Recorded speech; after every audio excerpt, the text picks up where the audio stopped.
Bem-vindos ao podcast O Sangue que é em Nós, um projeto da Associação Portuguesa contra a Leucemia, em colaboração com a International Myeloma Foundation.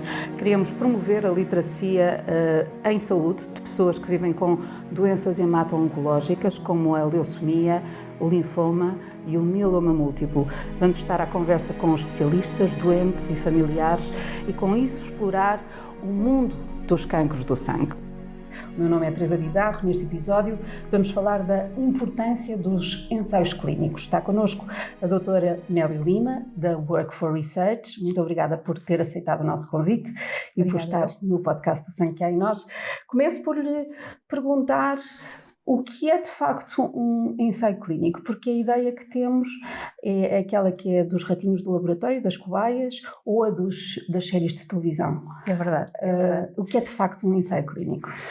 Bom, isto falando de uma forma o mais simples possível, é qualquer investigação conduzida no ser humano que visa avaliar a eficácia, o efeito clínico de um medicamento novo, um medicamento experimental, em paralelo avaliar também a parte da segurança, o efeito do medicamento, a segurança e a forma como o medicamento atua no corpo humano. Como é que é absorvido, como é que depois é eliminado do corpo. Portanto, o ensaio clínico com medicamento consiste de facto nesta questão particular de o efeito de um novo medicamento.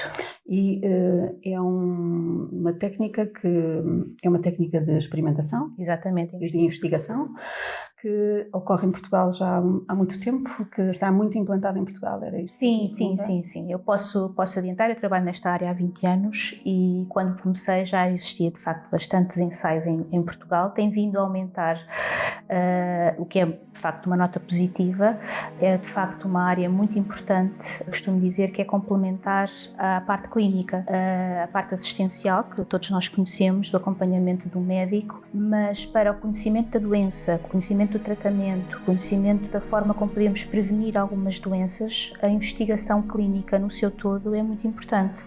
E dentro da investigação clínica incluímos este nicho que são os ensaios. Como disse bem no início, existe sempre aqui um pouco aquele preconceito da cobaia, da exposição, mas eu acho que explorando cada vez mais este tema conseguimos perceber que não é de todo uma experimentação sem controle, sem conhecimento de quem está exposto a essa experimentação.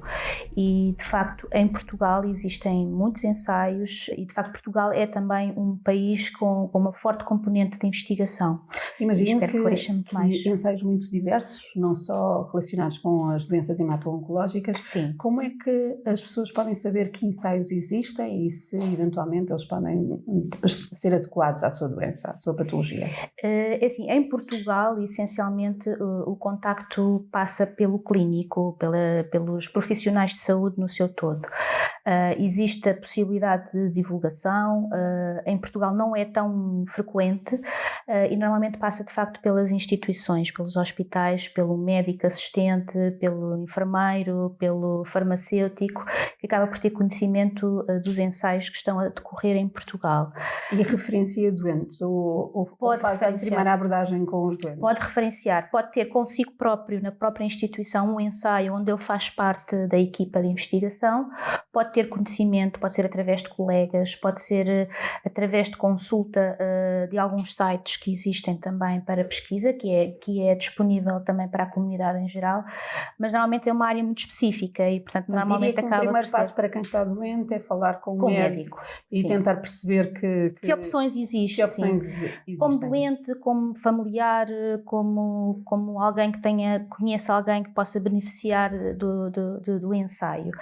Os próprios clínicos também estão cada vez mais sensíveis a isto e quando falo em hospitais também podemos falar aqui de ensaios de unidades de cuidados de saúde primários, que também cada vez mais é explorada a investigação nessas unidades, e esta partilha de informação a nível da comunidade médica e de outros profissionais de saúde acaba por promover o convite de potenciais beneficiadores desta investigação. O que é que torna um paciente num beneficiador de uma investigação como estava a falar.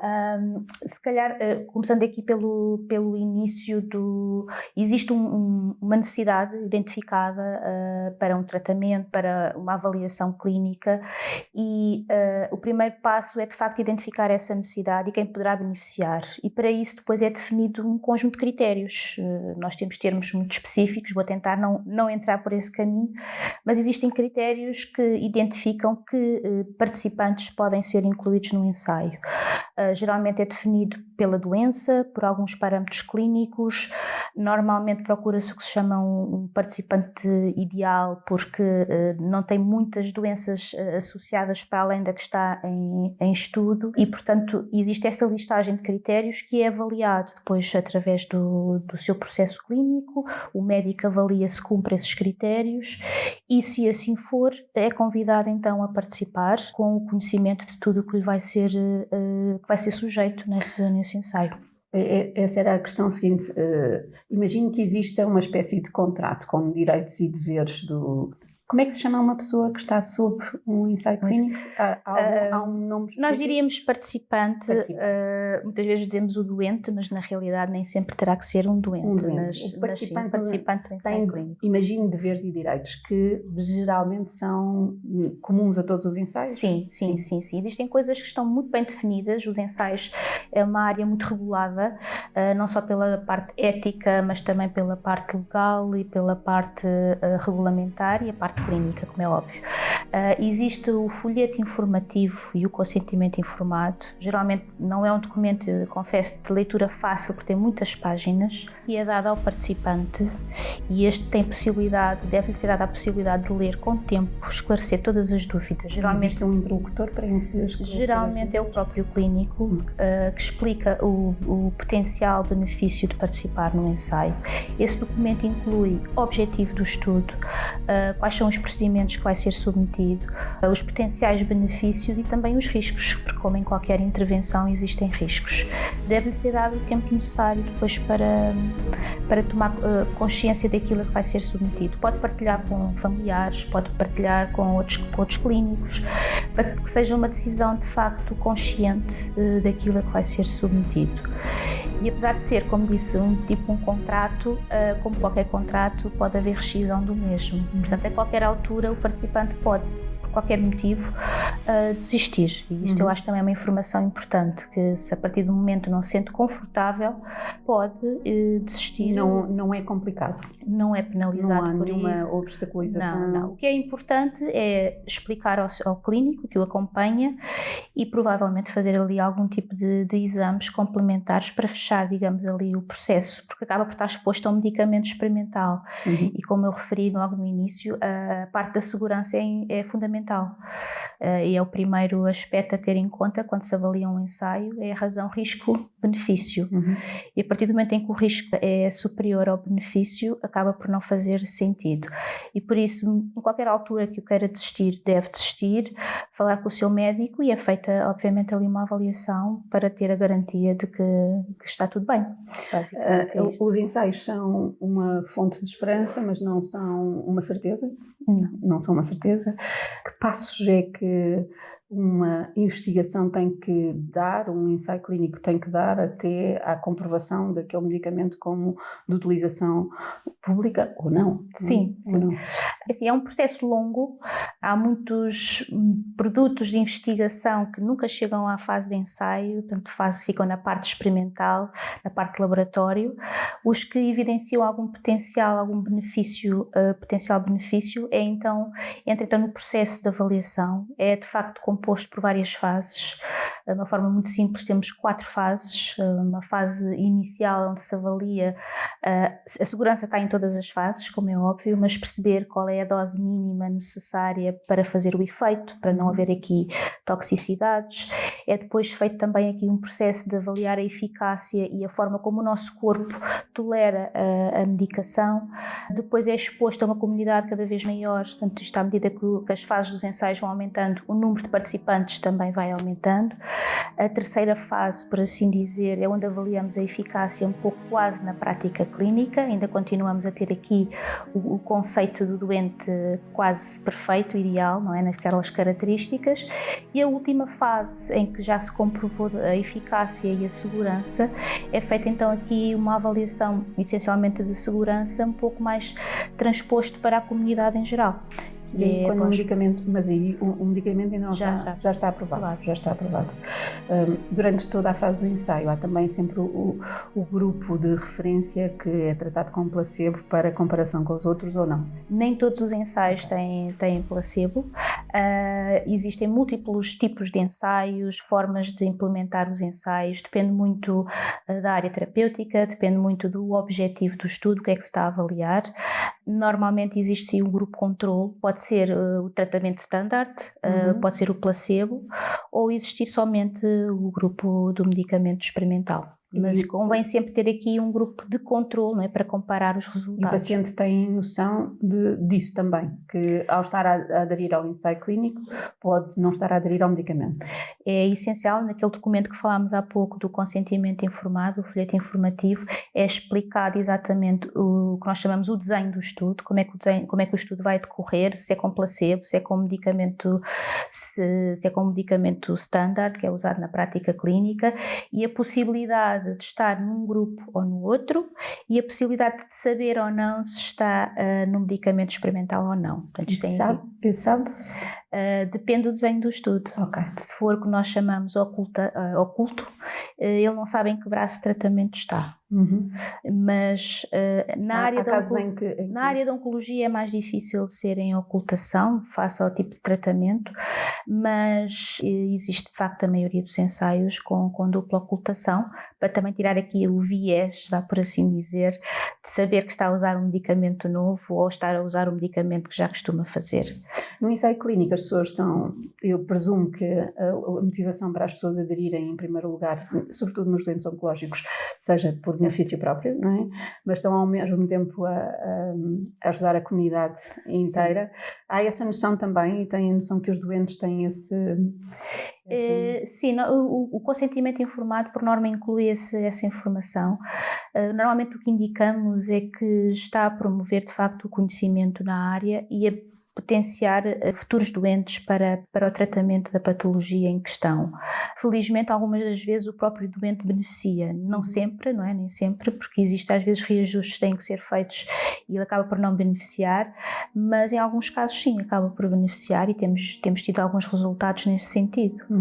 No quadro das características que o ensaio clínico, dos participantes que o ensaio clínico quer, podem ser admitidos também crianças e adolescentes ou há aí uma barreira legal? Não, existe de facto ensaios específicos na área da pediatria. Aqui os requisitos éticos são muito mais apertados, não é? Tem que de facto ser comprovado que é a única forma de estudar, e quando falamos de crianças também podemos falar de grávidas e até de idosos a partir de determinada idade. Tem que ser de facto explicado de uma forma clínica e ética porque é que se expõe esta população a determinadas investigações. Portanto, não pode ser exposto de uma forma simples. Quem é que regula em Portugal esta atividade dos ensaios clínicos? Os ensaios clínicos, neste momento, qualquer ensaio clínico que é implementado em Portugal carece de aprovação pelas autoridades regulamentares. Em Portugal é o Infarmed e a parte ética é pela Comissão de Ética para a Investigação Clínica. Neste momento o processo é centralizado, no entanto, para cada país é necessário também a aprovação da sua entidade. Portanto, no caso de Portugal, o Infarmed e a Comissão de Ética para a Investigação Clínica. Fim do ensaio clínico, há alguma obrigação que o participante continua a ter em relação àquilo que foi o histórico? Obrigação não. Nós costumamos apelar para que continue a contactar o seu médico e reportar de tudo o que possa sentir, porque há efeitos, como sabemos, qualquer medicamento existe, pode haver efeitos a longo prazo, mas não existe depois qualquer requisito de continuar a ser acompanhado.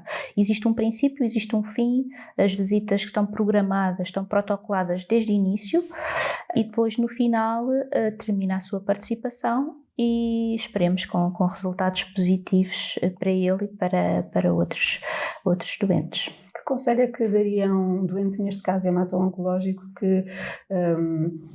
a quem os tratamentos convencionais não estão a resultar e que tem informação de que existirão alguns ensaios clínicos? Que conselho é que pode dar a estas pessoas que estão no princípio da linha e ainda não analisaram o que é que elas devem fazer? Olha, o que eu posso dizer, que é o que eu digo aos meus familiares, qualquer um de nós de facto pode estar sujeito a estas situações, é falar com o seu médico. Eu acho que acima de tudo este é o passo principal. Existem também associações, como é aqui o caso da APCL, que também podem ajudar neste processo, mas acima de tudo o profissional de saúde que o acompanha, porque não só conhece a doença, mas conhece tudo o que está à volta da sua situação clínica, porque muitas vezes não é só aquela doença, é todo um conjunto de condição clínica que ele apresenta que pode condicionar a participação ou não no ensaio. E sentem abertura dos profissionais de saúde para os ensaios que estão a decorrer? Eu acho que sim, acho que cada vez mais, não só pela importância do conhecimento do doente, como alternativa terapêutica para alguns dos seus doentes. Tem algumas dificuldades inerentes aos desafios profissionais, às exigências profissionais clínicas, mas a investigação eu acho que faz parte do dia-a-dia do clínico, não só nos ensaios, mas até em outro tipo de investigação, porque existe outras componentes para além dos ensaios e que o clínico beneficia também, portanto eu acho que eles estão sempre muito atentos à investigação. Muito obrigada por estes esclarecimentos, obrigada por ter participado no podcast do Sangue que há em nós, a doutora Nélia Lima, consultora da Work4 Research. Agradecemos também a si que nos esteve a ver e que nos ouve. Esperamos ter contribuído para uma melhor compreensão da importância dos ensaios clínicos também nos doentes hemato-oncológicos. Os episódios do podcast do Sangue que há em nós estão disponíveis no canal do YouTube da APCL, também no site da APCL e no Spotify. Até à próxima.